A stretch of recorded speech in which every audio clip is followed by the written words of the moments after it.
Welcome. How are you? Today, let's learn about the SHSAT ELA Edit Revise Part B exam.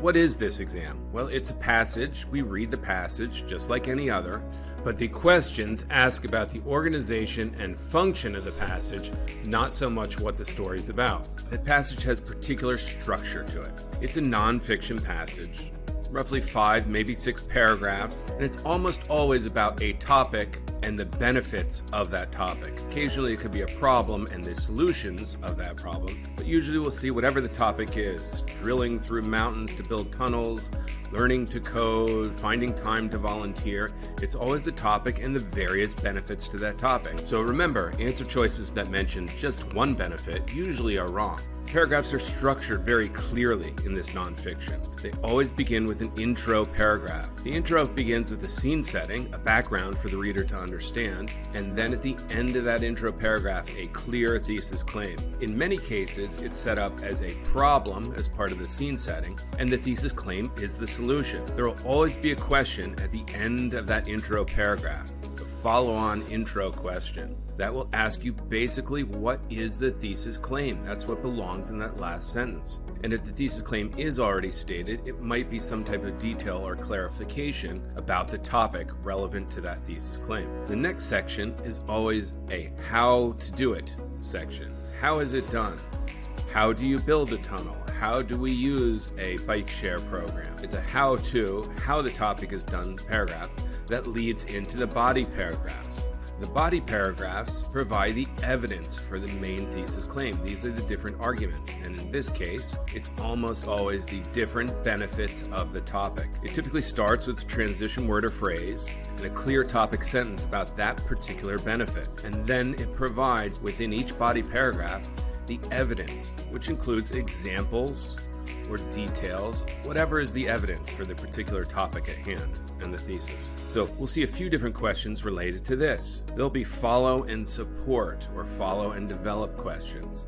Follow and support questions, if they're the first sentence of the body paragraph, the topic sentence, they might transition from the idea of the previous paragraph into the idea of the new paragraph. In many cases, that will actually be the case for sentence combination questions, which is another type of question that appears here in the middle of the passage. If it's in the middle of a paragraph, the follow and support questions are usually followed by an example of something in the previous sentence, or examples, or particular evidence or details of something stated at the end of the previous sentence. A follow and develop question, on the other hand, will usually ask about a process detailed in the paragraph. You'll be required to find the next element or the next step in that process. Additional question topics would include order sentences. You'll be required to order sentences within the paragraph that make sense. In this case, you're going to find the sentence that talks about almost exactly the same idea from the sentence you want to position. And then you'll look at various transition clues and other pronoun antecedent clues, maybe some logical reasoning clues if things are sequential or otherwise, to place that sentence in the appropriate spot within the paragraph. You'll also have precise language questions in the middle of the passage. These will require you to essentially find the most specific, detailed answer choice among any of the options. Transition questions will literally just ask you what transition words apply the correct relationship of ideas between sentences. It's very much something we look at in sentence combinations as well, where the transition of ideas is very important. Lastly, we'll look at questions that ask about relevancy. You're required to identify which sentence does not belong in the paragraph. At the very end, we'll have a conclusion paragraph. The conclusion paragraph is pretty short. It's usually only about 2 sentences.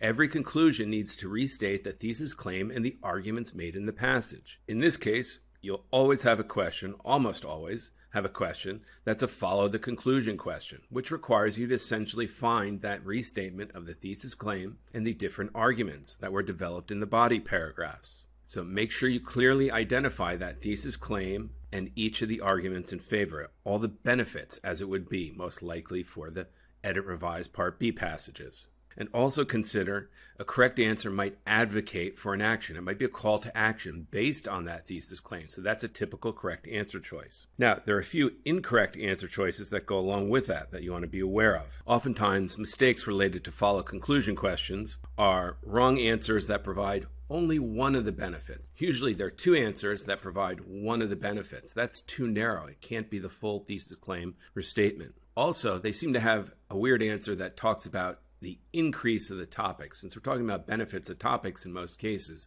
they always have, well, the ridership through the tunnel increases or the enrollment to martial arts increases. That's almost always the wrong answer. We have a typical answers that will be half correct, which might seem appealing, but the second part is incorrect. It's just simply not in the passage or not true. And another typical wrong answer choice that appears here is false comparisons of two items that were never actually compared, certainly not in the way presented in the answer options. So be on the lookout for that. It is important to develop your critical reasoning skills while reviewing answer options. Everything else we learn is for naught if you can't take a particular answer choice and differentiate the wrong answer options from the right answer options. And that requires looking at the answers in a very detailed, critical fashion. So now I have a quick lay of the land of what to expect from my Edit Revise Part B passages and the related questions. How do I begin to study? Take advantage of the tool you have on the site, the Category Drills by Topic, Edit Revise Part B. This allows you to look at the particular question topics across different passages. So you see how the questions and the answers in each topic, relevant sentence question, ordering sentences, follow and support question, you'll see that across different passages, which you can't do with the book and you can't even do with the tutor. So take advantage of it. You'll learn the nuances and the differences in presentations and in answers for that type of question. It's invaluable practice, and it only takes about an hour to go through all of it. I would then follow up that with another hour doing some edit revise by passages. Do different passages in total. It doesn't take very long. In short, in just 2 or 3 hours, you can become proficient at the Edit Revise Part B exam section. In fact, you could even become a master. Moreover, you will learn valuable skills in this section that will form the framework of your abilities on the reading exam section, which are also reading passages, but they're more varied and the question types differ as well. But understanding the structure of passages and transition ideas and how to think about them will help you on the reading exam as well. Plus, your development of critical reading skills to review answer options and specific wrong parts of answer options will come into play on the reading exam.